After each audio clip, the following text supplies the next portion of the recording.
débat sur Eden Télévision et Diaspora FM, c'est tout de suite dans l'instant débat fait croiser le thème du jour. Circulation des personnes et des biens dans l'espace UMOA, mythe ou réalité. Deux invités dans ce studio pour tenter d'apporter des éléments de réponse à cette interrogation. Peggy Ludovic Dagba, bonjour. Bonjour à vous, Tranquillin Valentin, chers amis téléspectateurs, auditeurs, bonjour. Vous avez planté le décor, la circulation des personnes et des biens au sein de l'espace UMOA, mythe ou réalité. Pour en débattre, deux invités, vous le disiez tantôt, Albin Feliro, il est consultant, opérateur économique, président de la Confédération nationale des employeurs du Bénin. Monsieur Feliro, bonjour. Bonjour, chers amis. Merci d'être avec nous. En face de vous, Paulin Vissor, il est président du groupe de travail secteur média, secteur privé. Bonjour. Bonjour, Peggy. Alors, quand nous allons très rapidement évoquer ce sujet qui, quand même, est posé il y a plusieurs années, on va dire, qu'est-ce qui est un peu à la base, qu'est-ce qui motive cette décision de permettre la libre circulation des personnes et des biens au sein de l'espace UMOA? La question s'adresse à vous, bien entendu, Albin.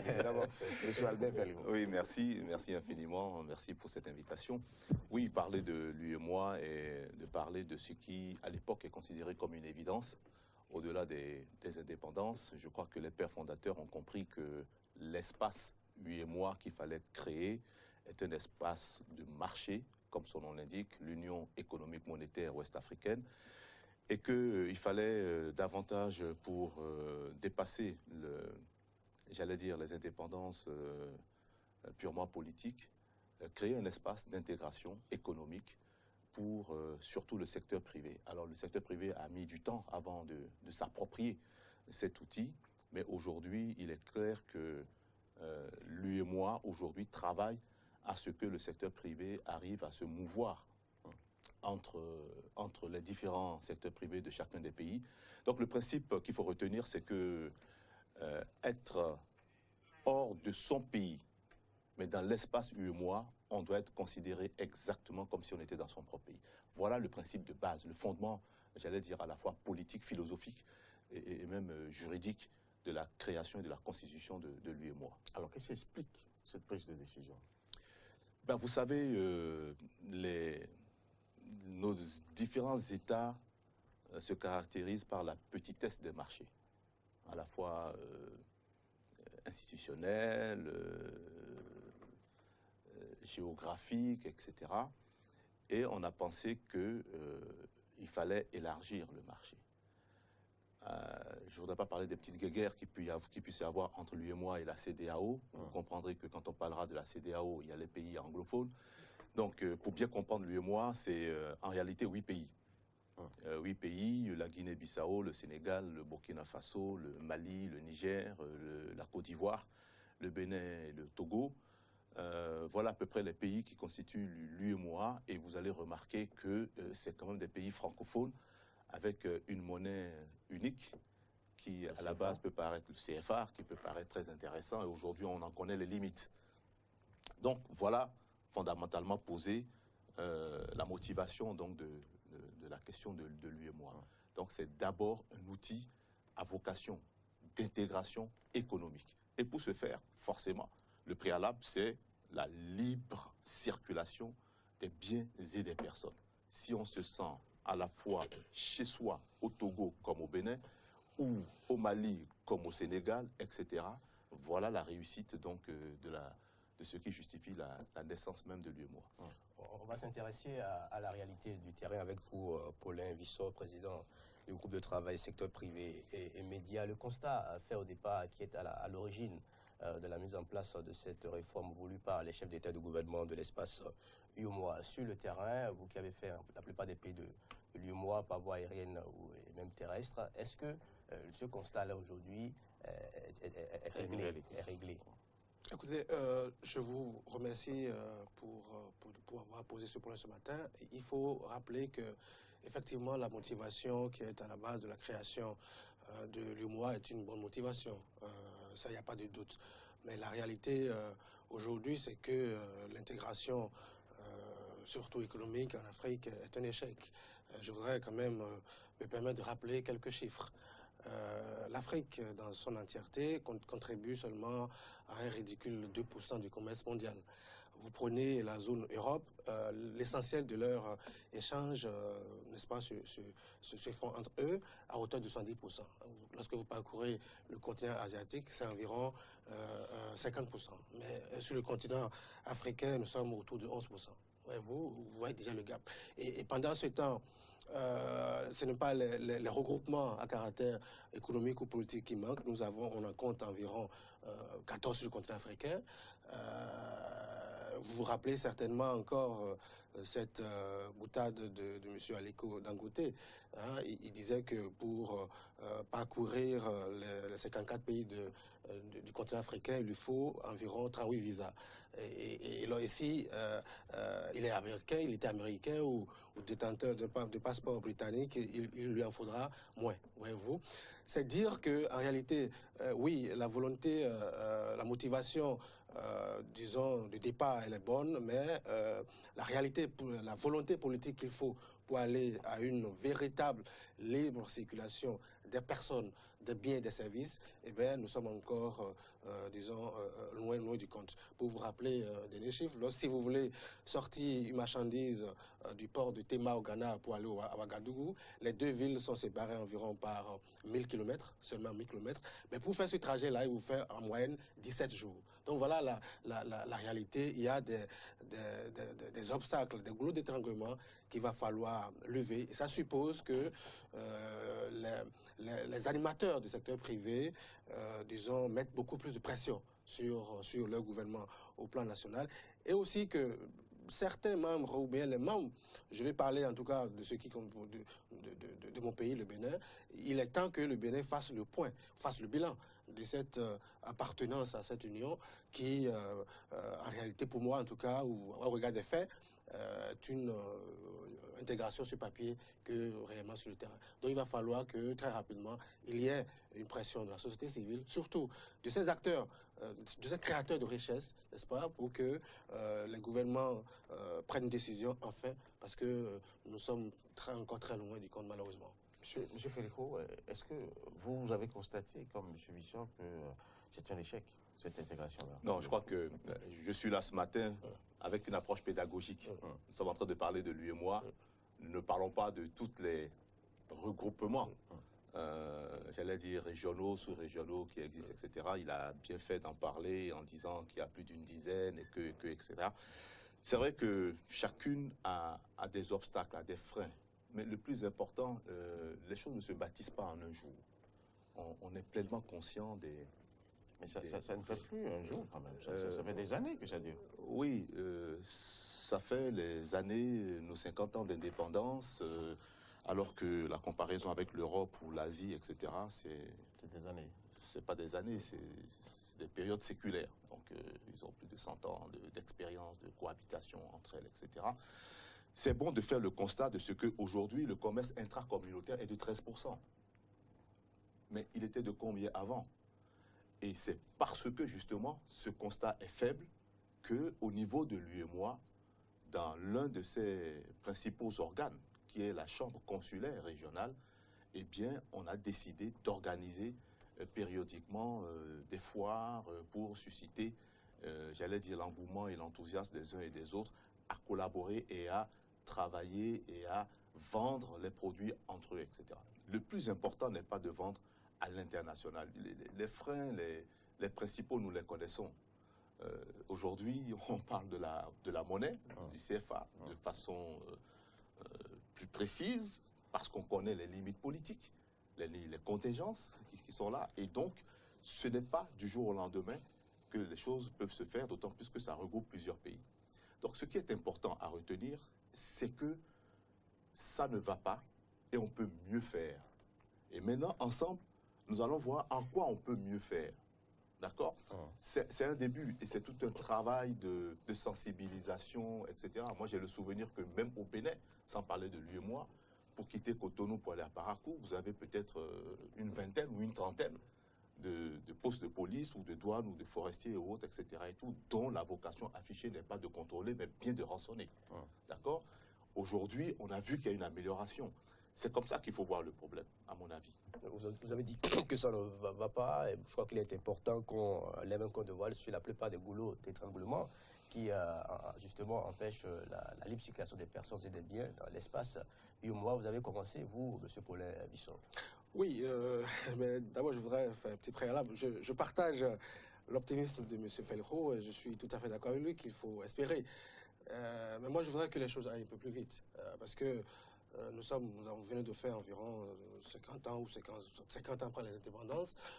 Moi, je n'ai pas l'impression que la question de l'intégration véritable au plan régional fait l'objet d'une certaine urgence. Oui, lorsque les chefs d'État se réunissent, ils parlent un beau discours, l'intention est affichée sur papier, mais concrètement, dans la réalité, je pense que moi, je n'ai pas l'habitude d'être pessimiste, mais bon, je ne crois pas trop. Il faut d'abord que chaque État commence par faire le point. Hein. De Gaulle le disait, les États n'ont pas disons, d'amis, ils n'ont que des intérêts. Donc il revient à chaque pays, notamment lorsqu'on parle de pays membres, je pense au mien, le Bénin. Le Bénin aujourd'hui doit pouvoir, disons, faire un peu d'eau à l'UEMOA et penser beaucoup plus Nigeria. Parce que je ne sais véritablement pas qu'est-ce que nous tirons de cette union. Hein, je l'ai dit, j'assume ce que je dis. Là, c'est une autre problématique. Oui. Déjà, quels sont les boulots d'étranglement? Je vais en venir. Je vais en venir parce que lorsque vous êtes dans un ensemble, il faut qu'il y ait une certaine chaîne.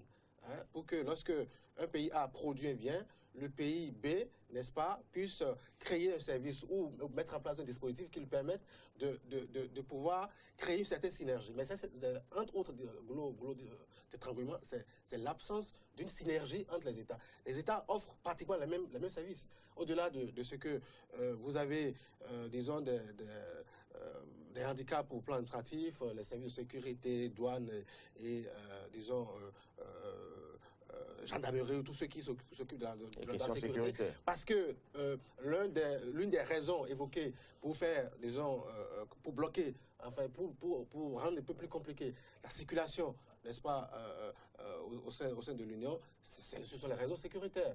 Mais au-delà ou à côté, en arrière-plan de ces raisons-là, on rassemble tout simplement. Moi, je me rappelle, il y a une activité qui a été organisée par une institution de l'État béninois. Et pour quitter, c'est vrai que le Nigeria n'est pas dans l'Union, mais pour montrer simplement à quel point nous sommes, une institution, un responsable de l'État béninois a accompli toutes les formalités qu'il faut, n'est-ce pas, pour faire venir cette délégation nigérienne au Bénin. Mais arrivé à notre frontière, sur notre propre territoire, ces gens ont ils ont passé plus d'une journée, pratiquement, n'est-ce pas, à pouvoir se faire autoriser à entrer sur le pays. Alors que les documents qu'ils ont sont signés par les autorités béninoises, ils sont sur le territoire béninois. Donc, si déjà on a on va dire cette difficulté à pouvoir, disons, faciliter, n'est-ce pas, l'application des règles qui ont été prises au niveau du continent, eh bien moi, je ne pense pas que c'est en se mettant ensemble de cette manière-là qu'on trouvera la solution. Je pense que chaque État doit pouvoir identifier là où se trouvent ses intérêts et travailler pour. Sinon, je ne suis pas sûr que c'est gros d'étranglement, l'absence, disons, d'une synergie entre ces États de l'Union et la presque indépendance, on va dire, des services de sécurité à pouvoir regarder dans le sens, on va dire, économique des choses. Moi, je ne suis pas sûr que demain sera la veille. Donc, c'est pourquoi je dis, je mets l'accent sur, disons, la nécessité pour chaque État de dire, écoute, moi, je cherche là où se trouvent mes intérêts. Tout n'est pas mauvais, quand même. Monsieur Feilho, vous êtes opérateur économique. C'est sûr, vous avez eu à entreprendre des échanges avec certains pays de l'Union. Je fais que ça. Comment ça se passe concrètement? Je fais que ça. Oui, concrètement, comment ça se passe? Je fais que ça. Je crois que, encore une fois, je suis ici dans une démarche pédagogique et je suis sûr que votre émission est de sensibiliser les gens à aller vers ce qu'on a de meilleur. C'est clair. L'union est nécessairement et dans l'absolu meilleure à une identité recoulée sur soi-même ou autre, etc. Ne serait-ce que en autarcie, ne serait-ce que sur le plan business, sur le plan espace économique. Je crois qu'il faut prôner le principe d'aller vers l'union. Il y a des freins. Moi, je voudrais en parler tout à l'heure. Mais pour l'instant, il y a de vraies réussites. Voilà, parlez-nous-en. Voilà, je crois que c'est important de parler. Si vous voyez la question de l'OHADA, évidemment, ce n'est pas l'UEMOA. C'est même élargi aux pays d'Afrique centrale. Mon Dieu, quelle avancée! Vous ne pouvez pas avoir un problème, un contentieux commercial au Cameroun et le régler en étant à Cotonou. L'OHADA permet cela aujourd'hui. Les juges sont formés et savent prendre les mêmes sentences, les mêmes décisions, que l'on soit à Dakar, au Tchad, à N'Djamena ou à Abidjan. Il y a une avancée terrible. Je suis bien placé pour vous dire que le contentieux commercial dans les relations d'affaires est important. Mais ça extrapole Non. l'Union. Oui, mais c'est encore mieux. Ça, c'est dans un cadre plus élargi. C'est encore mieux. Mais au sein de l'UEMOA. Au sein de l'UEMOA, Oui. vous voyez, la réglementation qui a été mise en place permet aux professions libérales d'exercer dans l'un quelconque des pays sans aucune formalité particulière. Demandez aux avocats. Tout à fait. Demandez aux experts. Un avocat béninois peut intervenir à Ouaga, par exemple. Sans aucune autre formalité. Tout à fait. Les experts comptables et compagnie. Voilà des secteurs d'activité, de profession libérale où vraiment ils vivent cette liberté, j'allais dire, d'exercer leur profession. Je ne dis pas que tout est rose, mais il faut constater que cette démarche-là, tout un processus est mis en place pour aboutir à des résultats dont on voit concrets. Dans le secteur de l'assurance, c'est pareil. Il y a même une école africaine, pratiquement, j'allais dire, qui a été mise en place. Donc, les assureurs formés tous au Cameroun, mais qui viennent du Mali ou d'Abidjan, ont les mêmes compétences, les mêmes connaissances, le même savoir-faire. Donc, le simple fait d'avoir à se partager des références nous permet de voir que dans le travail, on a à peu près les mêmes repères et donc on peut se comprendre et faciliter les choses. Surtout sur le plan juridique, c'est énorme. Moi, mon expérience personnelle, je préside un fonds de garantie. Ça regroupe 117 agences dans 12 pays. Évidemment, c'est un peu au-delà de l'UEMOA. Mais la plupart des pays sont de l'UEMOA et puis quelques-uns en Afrique centrale. S'il n'y avait pas des règles, j'allais dire supra ou sous-régionales ou de l'UEMOA, jamais un tel outil peut se mettre en action et apporter une couverture des risques à 117 agences de voyage vis-à-vis d'un organisme mondial que nous appelons IATA. Ça, c'est des faits réels qui existent et qui font que les règles de l'UEMOA nous permettent de travailler. Le dernier, ça c'est du business pur, Fly Africa, qui a été mis en place depuis le Bénin et qui couvre également un certain nombre de pays de l'UEMOA, ça a pu se faire simplement parce que les règles ont permis d'être à Abidjan et de créer une société à Cotonou, etc., etc. Donc, il y a des faits réels. Je crois qu'il ne faut pas cracher dessus et voir qu'il appartient aux opérateurs économiques que nous sommes. Plutôt que de passer notre temps à nous plaindre, nous, on n'est pas dans cette logique-là. C'est de s'approprier ces outils, de faire du lobbying et d'imposer même à nos dirigeants ce qu'il faut faire. On a le droit de leur imposer, puisqu'ils sont là pour nous servir. Et nous, on a compris ça. Nous, on a compris qu'ils sont là pour nous servir. Contrairement à d'autres, nous, on ne fait pas de revendications. Vous les mettez à votre service. Oui. Monsieur Féliro, sur le plan de la consommation des produits réalisés dans l'espace UEMOA, est-ce que c'est une réalité? Est-ce que les produits consommés, fabriqués au Bénin, sont facilement consommables par les Ivoiriens? Les produits fabriqués en Côte d'Ivoire peuvent circuler librement pour aller vers le Togo. Est-ce que sur ce terrain-là, c'est une réalité dans la pratique? Encore une fois, dans l'UEMOA, n'oubliez pas que vous êtes en compétition avec le Togolais, que vous êtes en compétition avec le Sénégalais, etc. Il appartient, je persiste et je signe. Pourquoi doit-on se mettre encore en compétition alors qu'on est, dans le même creuset, on est ensemble? Je suis à Cotonou, je suis en compétition avec 30 autres agences de voyage. C'est ça la liberté. Je suis à Cotonou, je ne dis pas l'UEMOA. À Cotonou, je suis en concurrence avec 30 agences de voyage. Et pourtant, mais c'est ça la vraie liberté, c'est ça la compétition. Il faut que nous, on doit travailler à cela. Tous nos petits industriels, quelqu'un qui commence par fabriquer quelque chose dans sa cuisine, l'accompagner jusqu'à ce que, et le packaging, et les réglementations, le respect du calibrage et autres, atteignent un niveau de vente et de consommation suffisamment appréciée des uns et des autres pour que nous arrivions à pousser cette petite entreprise à une grande industrie. Mais il y a un problème justement dans cette fissure-là. Cette fissure-là profite aux Occidentaux qui inondent justement les marchés de l'espace le mois des produits que justement ils fabriquent parce que sur le terrain, les gens ne s'entendent pas autour de ce qu'ils produisent. Oui, attention. Vous apportez un autre problème. Mais qui est lié justement à cette fissure. Non, pas du tout. Pas du tout. Le problème que vous dites, c'est encore un autre problème. Nous avons des accords. Lui et moi, c'est des accords entre 8 pays. On est d'accord? Vous avez par exemple les accords ACP Union européenne. C'est de ça que vous parlez. C'est ça qui permet à d'autres pays, hors UEMOA, malgré, parce que là aussi, il y a des politiques de douane qui sont mises en place. Ce qu'on appelle la politique du TEC. D'accord? Le cordon douanier doit davantage veiller à cela. Or, il se trouve qu'au même moment où on est en train de mettre en place l'Union monétaire ouest-africaine dans son rôle d'intégration économique et commerciale et autres, etc., on est en train de signer des accords qui sont en contradiction avec ce qu'on est en train de mettre en place et qui permettent justement aux pays hors UEMOA d'infiltrer nos marchés. Comment cela est-il possible? Comment cela est-il possible qu'il y ait cette contradiction? On va permettre à Paul de répondre. Entendons-nous très bien. Je ne suis pas contre l'intégration, mais je dis l'intégration telle qu'elle est présentée aujourd'hui par l'Union, pas l'UEMOA, c'est une hypocrisie. Hein.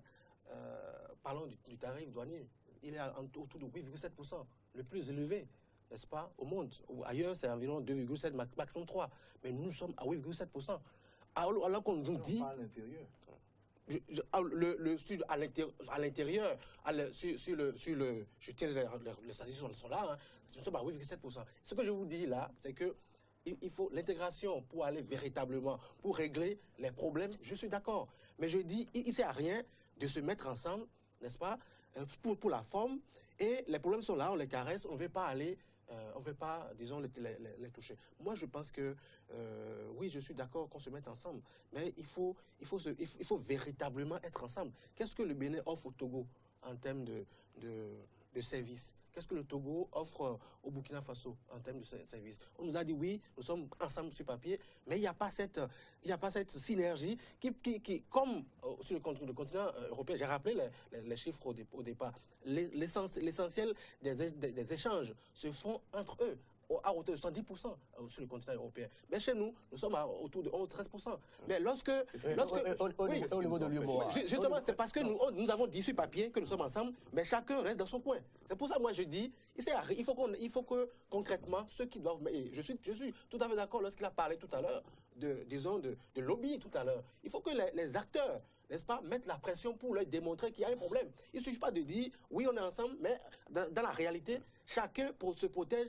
chacun reste dans son coin en réalité. Oui, c'est ça. Sinon, si on était véritablement ensemble, si c'était une véritable union, l'essentiel des échanges ne sera pas à ce taux, c'est-à-dire moins de 15%. Je vous dis, sur le continent européen, ils sont à 10%. En Asie, 50%.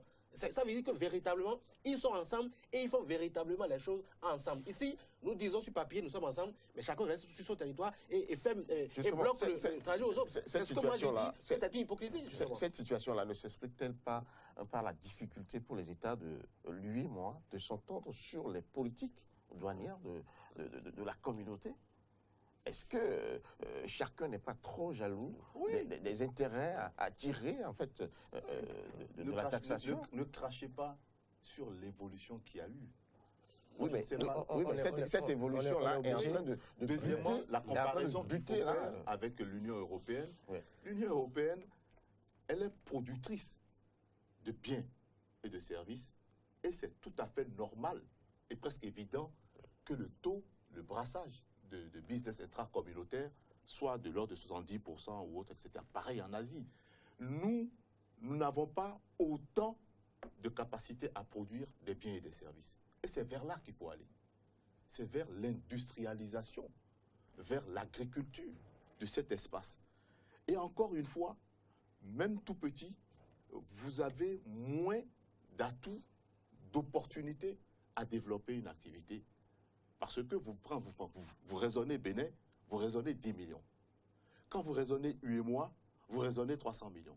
Quand vous raisonnez Nigeria, vous raisonnez 200 millions. Voilà ce qui doit nous motiver, nous autres, plutôt qu'à dire chacun reste sur son coin. Nous, on est victimes de ça. Si je prends l'exemple de le visa touristique en tente. Je parle un peu du secteur qui est le mien. Hein, vous avez compris que je suis de l'industrie du voyage. Tout à fait. Eh bien, on avait mené une bagarre et qui a permis juste aux 5 pays du Conseil de l'Entente d'avoir un visa unique.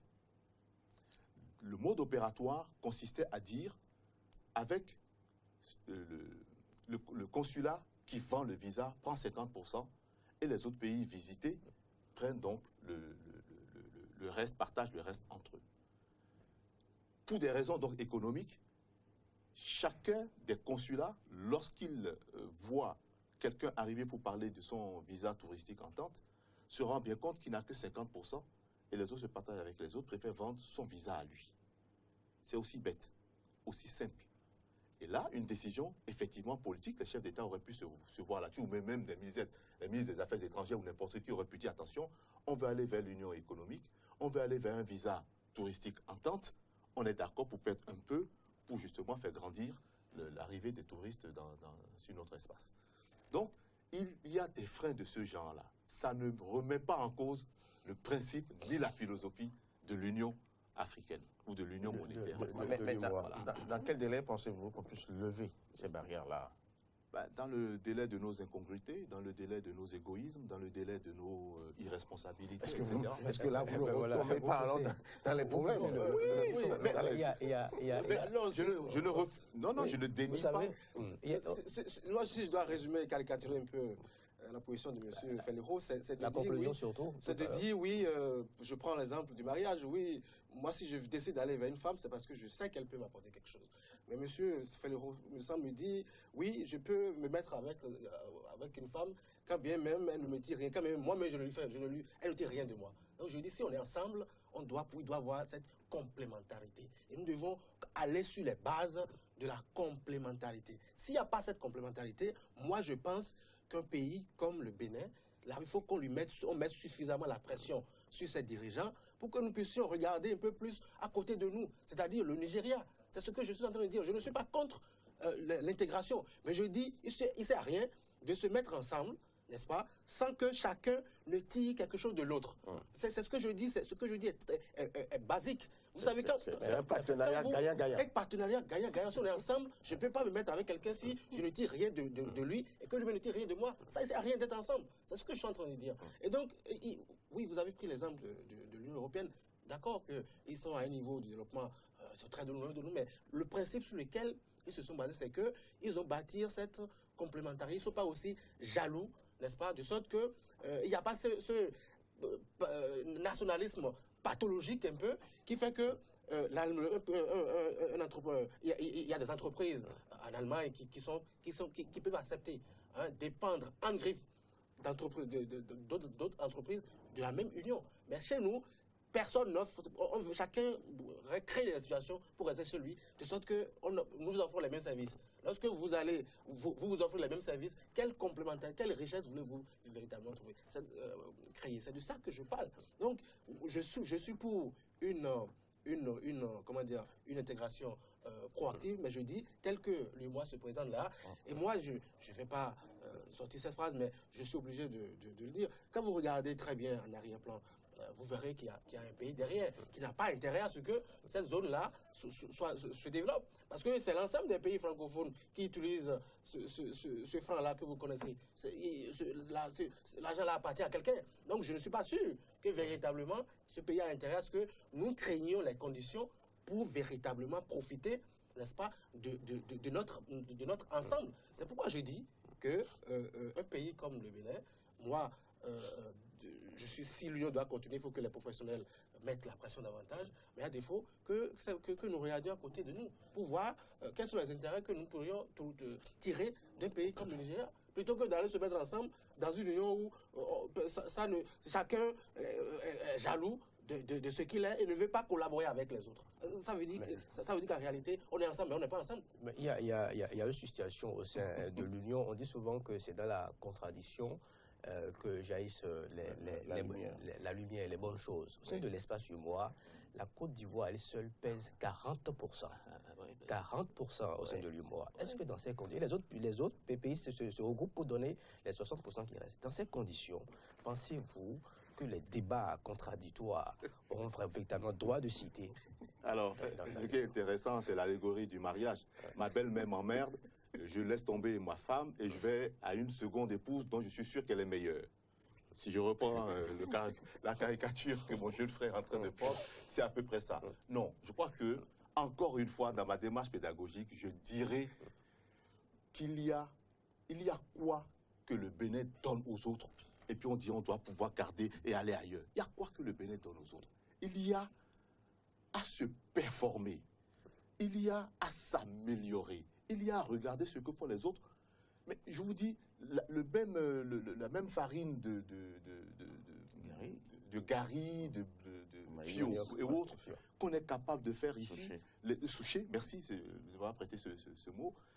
Les autres, quand vous voyez l'emballage simplement, et on est dans un village planétaire. Donc, on est dans une démarche vraiment de marketing, de communication et autres, etc. Si vous avez le bon produit et que vous n'êtes pas capable de le dire et de le faire savoir, vous ne le vendez pas. Donc, la Côte d'Ivoire a une longueur d'avance sur nous tous. Mais si, tout de suite, nous nous mettons avec le Nigeria, la deuxième épouse, on serait à peine à 5%. Donc là, au moins, on constitue à peu près 10-15% autour de la Côte d'Ivoire. Ouais. Donc, aussi, pourquoi ne pas avoir deux femmes? En ce moment, vous avez le Nigeria et vous avez l'UEMOA. C'est autorisé sous d'autres cieux. C'est de s'arranger, puisque aujourd'hui, on n'a plus que deux femmes. Hein. Je vous ai dit, hein, le rapport ACP Union européenne, c'est déjà un accord de mariage presque léonien. Et vous avez maintenant l'UEMOA qui est là. Je crois que c'est de ça qu'il faut que nous parlions pour voir vraiment les goulots d'étranglement et les risques d'implosion de l'UEMOA. Mais pour le reste, on a franchement, nous, l'obligation de se battre. On n'a rien sans rien. On ne va pas passer tout notre temps à critiquer. Et l'accord ACPUE, est-ce que ça nous arrangerait? C'est ça le problème. Grosso modo, c'est de dire, voilà, nous avons un accord qui permet aux produits hors UEMOA de venir sur notre marché. Nous aussi, nous avons des produits qui peuvent aller sur le marché européen. Est-ce que nos produits vont véritablement sur le marché européen? Alors ça, c'est des débats qui m'intéressent. Alors, qu'est-ce qui se passe quand on prend l'ananas, par exemple? Avant même de prendre l'ananas, le principe, il faut comprendre. Ce qui t'appartient, m'appartient. Ce qui m'appartient, t'appartient. Or, moi, je n'ai rien. Donc, la frustration va vite arriver, n'est-ce pas? C'est à peu près ça, l'accord Union européenne et puis ACP. Vous avez bien voulu que j'intervienne au niveau de l'ananas. L'ananas est pathologique de ce que c'est l'agriculteur de Serrois de Sékou qui nourrit le consommateur européen. Sans frais et gratis. Alors, je vais prendre un exemple simple. Quand vous produisez l'ananas au Bénin, par exemple, que c'est voué à l'exportation, les acheteurs, les dealers, les négociants envoient des frais qui couvrent l'emballage, le transport, etc. Je prends un exemple simple, disons que ça coûte 100 francs. Le négociant vous envoie les 100 francs pour régler ça, y compris les frais de transport, et ça arrive à Rungis, la plateforme agroalimentaire de la banlieue parisienne. Et arrivé là, ces mêmes négociants vous disent, cette partie d'ananas n'est pas calibrée. Ceci est trop mûr. Ceci est ceci. De sorte que, sur 100%, il retient 60% qu'il considère que ça respecte les normes qui sont les siennes. Et c'est en ce moment-là qu'il fixe le prix, qu'il dicte le prix. De sorte qu'à la fin, les 100 francs qu'il a envoyés, il estime que vous restez lui devoir 40 francs parce que ce qu'il a acheté ici vaut 60 francs. Et ça, là, ça court aujourd'hui. Alors, est-ce qu'on est tenu d'exporter nos produits? Moi, je ne sais pas. Si vous allez au marché d'Antokwa, vous voulez acheter un tissu, une orange, n'importe quoi, là-dedans, au moins vous négociez. Je dis bien à Dantokwa. Là où vous n'êtes pas capable de négocier, on vous dit c'est le cours des matières premières qui vaut tant, etc. et tout. Est-ce que vous êtes tenu d'aller là-bas? Et pourquoi c'est comme ça? Pourquoi on n'aime pas consommer On ne peut pas local? fixer le prix de ce que nous vendons. Attendez, Pourquoi? regardez comment vous êtes habillés. On n'arrive pas à comprendre. Regardez comment vous êtes habillés. Ouais. Ça va? Vous voulez qu'on consomme local? Regardez comment moi je suis habillé. Regardez comment vous êtes habillés. Et vous dites, pourquoi on ne consomme pas local? Attendez, à qui vous posez la question? Répondez. À vous, à vous. Moi, je suis en béninois. C'est tissé, c'est fait main. Je suis en béninois. Je profite pour faire la promotion du Bénin. Vous avez compris? Tout à fait. Voilà. Quand on sera tous contraints de s'habiller comme ça, vous allez voir que l'industrie va augmenter. Quand on va exiger que dans toute l'administration, le mobilier et autres soit fait par les menuisiers béninois et autres, etc., on va grandir. On va développer une industrie du bois.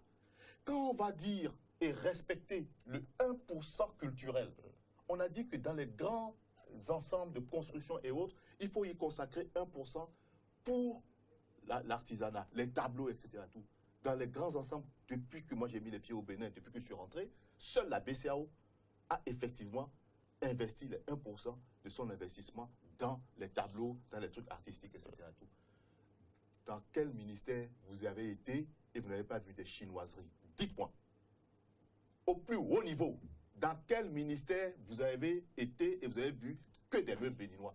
Ben, vous voulez critiquer, c'est bien de critiquer, mais ça ne dépend pas de la Côte d'Ivoire. Oui, mais ça, c'est une décision politique. Attendez, vous ne pouvez pas imposer à votre ministre de tutelle d'acheter le meuble béninois? Vous vous développez dans les réseaux sociaux autant de conneries que d'idioties. Qu'est-ce qui vous amène à ne pas dire à un ministre pourquoi ces Chinois tu veux acheter? Et moi, j'ai mes meubles qui sont là. Je t'ordonne d'acheter d'abord béninois. Vous pouvez le dire. Ils attendent ça, les ministres. Les ministres attendent ça. Ils attendent que vous vous levez, mais sur des choses concrètes. Pas sur des balbutiations. Vous avez suivi au début, je veux dire, de l'actuel président de la République, je veux parler de l'actuel gouvernement. Il y a ce problème d'habillement local qui s'est posé jusque-là. On a eu une décision en local. En tenue locale, non, ici au Bénin. Ne confondez pas. Il peut aimer un style, costume et autres, etc. Moi, je ne lui en veux pas. Si cette tenue locale est faite avec les matières premières locales et par des artistes locaux et compagnie, etc., bravo. Je ne dis pas aux gens on peut prendre une décision dans ce sens. Allez-y. Que voulez-vous mettre en boubou? Moi, ce n'est pas mon style. Mais si je veux me mettre en costume et que ce costume est fait par des artistes locaux avec du tissu local, etc., bravo. Donc, on n'oblige pas quelqu'un à se mettre dans un style forcément béninois ou un truc comme ça. Mais si ce n'est pas possible, là, il y a un problème. Merci. Non, je fais mienne son argument, ces observations. On est en train de dégriner les dernières secondes. Je suis entièrement d'accord. Ces observations sur le consommation local, je suis entièrement d'accord. Je voudrais quand même rappeler que je suis, à défaut d'être à 100% habillé béninois, je suis à au moins 50-55% habillé béninois. Donc je suis entièrement d'accord. Il n'y a pas de débat autour de ça. La vraie richesse, le vrai développement passe par là. Et moi, c'est pourquoi tout à l'heure, quand j'observe la façon dont les choses se passent, moi, je suis choqué. Vous parlez tout à l'heure de l'accord ACP-UE, mais voilà une criminalité économique. C'est parce que vous n'êtes pas sur le même pied d'égalité. C'est comme si vous prenez un enfant de 5 ans et vous le mettez à côté d'un adulte et vous voulez que les deux se battent. Mais c'est de ça qu'il s'agit. Mais on ne dira jamais la réalité. On va pousser les pays à signer, disons, ces pays. Et pour la petite histoire, les pays qui ont signé déjà cet accord, l'ensemble de ces pays, les pays de l'UEMOA ont déjà signé. Vous vous rappelez à la dernière réunion, c'est comme dans le communiqué final, ils ont invité les pays de façon express à signer l'accord. Seul le Nigeria a pu résister à ça. C'est ça le problème. Qu'est-ce qui justifie cet empressement a amené les pays africains notamment à signer l'accord, alors que vous savez très bien que... C'est vous qui signez. Oui, mais le problème... C'est vous qui signez. Oui, mais le problème ici... C'est ma main. Il y a des contraintes, peut-être, il y a des contraintes. Oui, monsieur. C'est vous qui signez. Oui, je suis d'accord, la signature, c'est nous qui tenons le stylo. Mais derrière, quand vous prenez la rencontre de la CEDEAO ou bien de la rencontre régionale africaine, quand vous allez là-dedans, il y a peut-être 5 noirs, mais le demi-blanc qui est à l'intérieur, c'est lui qui commande la réunion. Donc ça, ce sont des réalités aujourd'hui. C'est pourquoi moi je dis, soyons pragmatiques. Le Bénin, pays comme le Bénin, il est naturellement béni. Au-delà de ce que il est à côté du Nigeria, avec tous les atouts naturels, la mer et tout, eh bien, je dis, tournons le dos. Merci à vous. Lorsque j'ai une femme qui me crée plus de problèmes, eh bien, je lui tourne simplement le dos. Je vais vers là où j'ai mes intérêts. On va conclure en permettant, en permettant à M. Albert Feliro de parler de la foire de l'intégration que vous organisez, comment ça va se passer et tout, quel est l'objectif. Oui, c'est pas moi qui l'organise, c'est l'UEMOA. C'est l'UEMOA qui organise la foire régionale d'intégration et elle l'organise par le biais de son organe principal économique qui est la Chambre consulaire régionale. Alors, ça ne vous a pas échappé que le président de la Chambre de commerce régionale est le président de la Chambre de commerce et d'industrie du Bénin, M. Jean-Baptiste Ativi. Donc, c'est encore là une opportunité. Et au cours de cette foire, nous ambitionnons de 3 ou 4 grands pôles, 3 ou 4 axes d'intervention. Le premier axe, il va être intellectuel, avec des forats, des débats, un petit peu comme on est en train de le faire là, et on va essayer de parler essentiellement de la question de la légifération du partenariat public-privé. Donc ça va être le thème principal. Vous savez, dans certains pays, vous parlez de la Côte d'Ivoire, ils ont déjà des exemples réussis en la matière. Le Bénin, c'est l'actualité, vient de voter cette loi. Et c'est déjà intéressant de voir un petit peu ce que les autres ont fait. D'autres n'ont pas encore fait cela. Et au niveau de l'UEMOA, ils réfléchissent à légiférer cela, à l'instar de l'OADA dont on a parlé tout à l'heure et que sais-je. Ça, c'est le volet intellectuel. Le volet business pur, il y a prévu 400 stands. Je dois avouer encore que le Bénin disposait de 100 stands. On a dépassé le quota. Donc, il y a déjà un engouement pour les Béninois à participer. On n'a pas encore le retour de nos pays frères de l'UEMOA, mais grosso modo, je pense qu'on doit atteindre ce chiffre de 400 stands et même au-delà. Il s'agit également de présenter ce qui est innovation. On aura un plateau de label UEMOA. À l'instar de label Bénin, on aura un label UEMOA où tous les produits qui ont fait l'objet d'agréments par l'UEMOA vont être présentés. Ça aussi, c'est des choses que les gens ne savent pas. Il y a des productions locales qui ont fait l'objet d'un agrément par l'UEMOA. Donc, ça veut dire qu'on donne un coup de pouce supplémentaire comme un label à ces productions et qu'il faut mettre davantage en exergue pour que le commun des mortels puisse accéder à cela. Dans ce même business, évidemment, nous sommes UEMOA, 8 pays, mais nous avons prévu, et ça c'est une très grande innovation, des pays invités spéciaux, comme la Chine, comme la Turquie, comme le Pakistan, comme le Canada, comme le nom m'échappe, le Brunswick. Donc, le Premier ministre, d'ailleurs qui est une dame, a décidé de venir. Donc, c'est une opportunité encore pour les membres de l'UEMOA dans le B2B, dans les journées pays, de rencontrer chacune de ces délégations. Vous allez finir rapidement en nous rappelant les dates, très rapidement. D'accord, on va rappeler donc les aspects festivités et autres, tout ça, vous savez, le plateau culturel et autres, etc. Et tout. Les dates. Et que, voilà, la date, c'est du 25 novembre au 10 décembre. Merci à vous, monsieur Albert Feliro. Merci infiniment. C'était le débat, la circulation des personnes et des biens. Eh bien, réalité ou mythe. D'un côté, on a senti quand même qu'il y a des avancées, il n'y a pas matière à pleurer, il y a plutôt à travailler, mais de l'autre, il faut quand même voir la réalité en face, c'est que ça ne bouge pas et il faudrait que ça bouge. J'espère que j'ai caricaturé les deux positions sur ce plateau. Merci à vous, merci à chacun. Peggy et Lovic Dagba, pour avoir plus de précision par rapport à cette fois de l'intégration.